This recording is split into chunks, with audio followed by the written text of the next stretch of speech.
বিরতির পর স্বাগত। আজ 5 মে, বৈজ্ঞানিক সমাজতান্ত্রিক কার্ল মার্কসের আজ জন্মদিবস।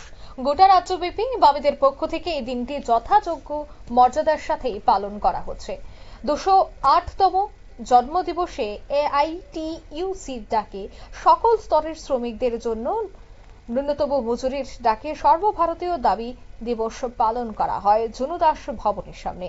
পাশাপাশি আগামী 20 মে সর্বভারতীয় ধর্মঘটকে সমর্থন জানানোর দাবি জানায় জনসাধারণের কাছে।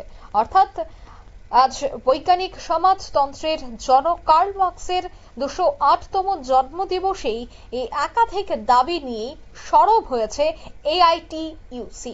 কি বলছেন তারা, কি বক্তব্য তাদের, শোনাচ্ছি। জন্মদিন, এই জন্মদিনকে সামনে রেখে আজকে আমরা এখানে সেমিনার করেছি, তারপরে আপনাদের সামনে মিলিত হয়েছি।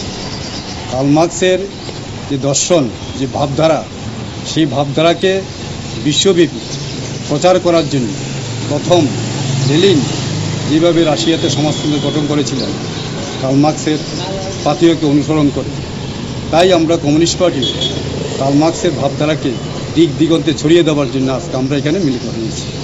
কার্ল মার্কস প্রথম পৃথিবীতে 1848 সালে কমিউনিস্ট ম্যানিফেস্টো তৈরি করেছে।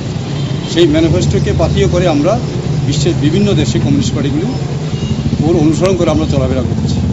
তাছাড়া আগামী 20 মে 10টি ট্রেড ইউনিয়ন এবং বিভিন্ন সংগঠন সারা দেশব্যাপী সাধারণ ধর্মঘট ডেকেছে অনেকগুলি দাবি নিয়ে। তার মধ্যে শ্রমিকের এবং কৃষকের, কর্মচারীর অনেক দাবি রয়েছে। এই দাবিগুলিকে সামনে রেখেই আগামী 20 মে আমরা সাধারণ ধর্মঘট ডেকেছি এবং এই ধর্মঘটকে সফল করার জন্য আপনাদের মাধ্যমে সারা রাজ্যে, সারা দেশে আমরা আপামর জনগণের কাছে এই বার্তা দিতে চাই যে ধর্মঘট যাতে সফল হয় এবং আমাদের দাবি যাতে সম্পূর্ণভাবে পূরণ হয়। মূলত আপনারা শুনলেন তাদের এই বক্তব্য।